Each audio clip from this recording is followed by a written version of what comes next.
Good evening, everyone. My name is Sunshine Jeffcoat. With me on this evening, I have Mr. Ty Washington for District 28, who is running for House seat for the state of South Carolina. Good evening, Mr. Washington.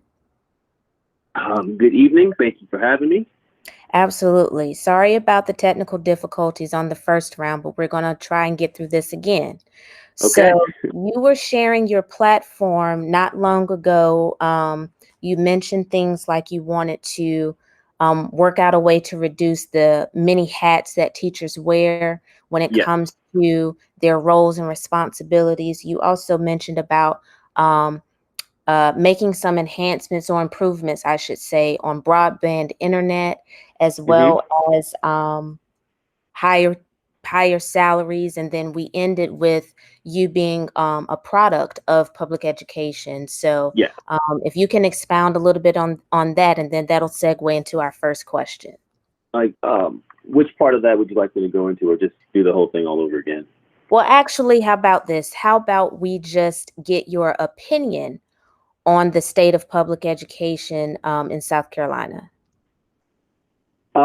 So my opinion doesn't necessarily match with the fact. I understand that optics usually presents itself in a way that's usually not super favorable. So I've had some conversations with some educators, and I was also under the impression that we were near the bottom as far as educational rankings in the United States. I Mhm. find that I found out, or I was educated, I was disabused of the notion that we are near the bottom, we're more near the middle.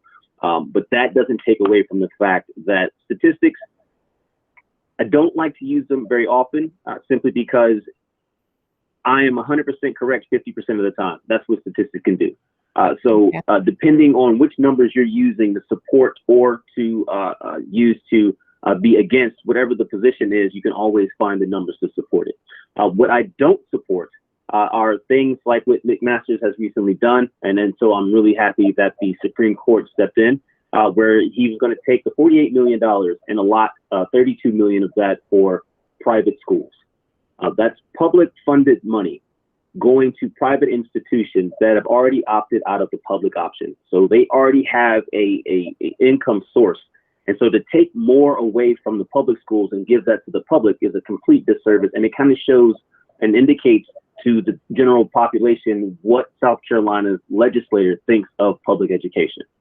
And I think that does an entirely grotesque disservice to that whole enterprise, because most people that I know have come up in the public education system, and it provides us with opportunities to meet people with which we normally wouldn't interact with.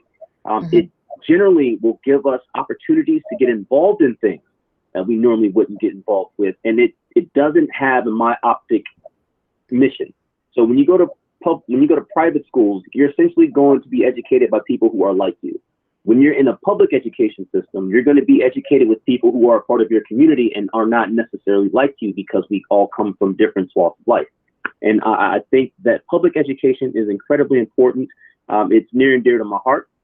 And I feel that any type of action by our legislator to support the essentially taking away the undercutting of the public educational system, I'm fundamentally against. Absolutely. Absolutely.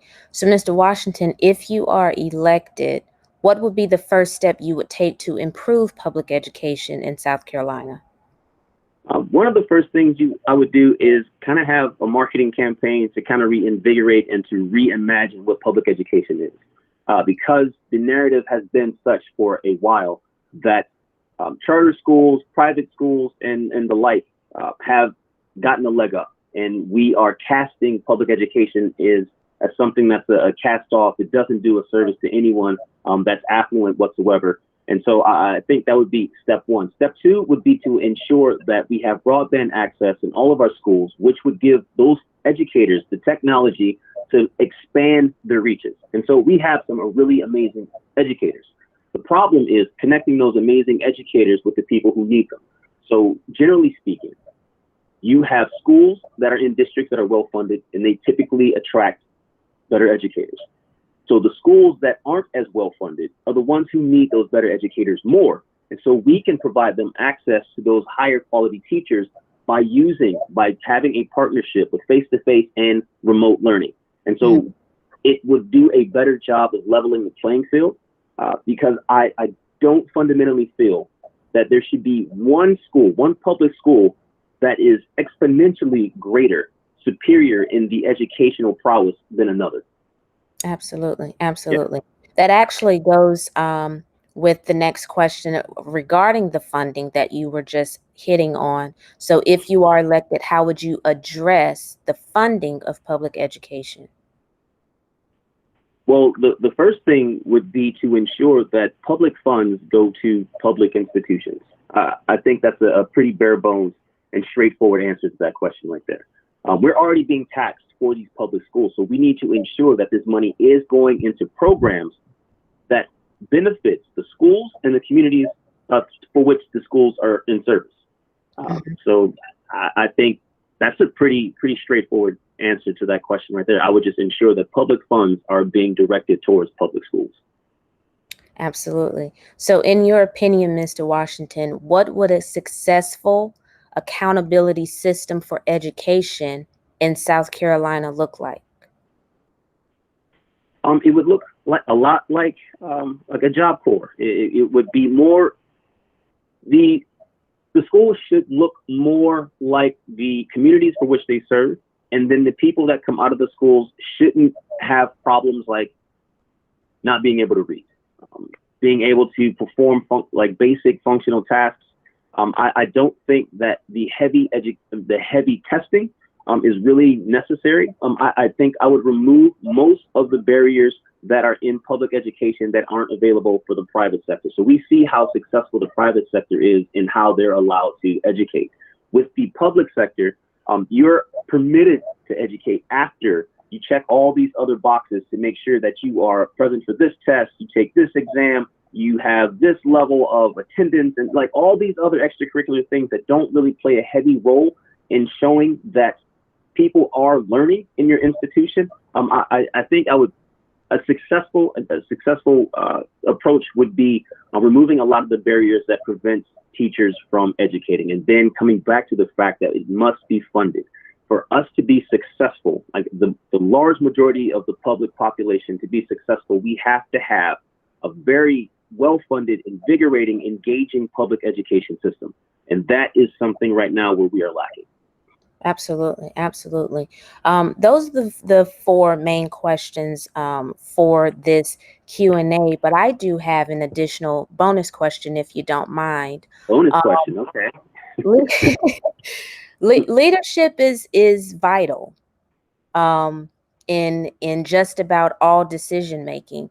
So with your platform and serving as a leader and serving your community, how I guess what is the actual steps you take to actually lead with the spirit of servanthood, lead with heart, in order to try to push these initiatives along to improve public education holistically? I think the first step would be to remove the onus from the teachers to make sure that they have the tools that they need to work. Right. I feel it's a disservice to hire someone and then say that they have, and this is just speaking in hyperbole, but they have to provide their own classrooms. They got to provide their own paper. They have to provide their own everything. Like, you were hired, and then we're going to take the money and have you reinvested in the public school.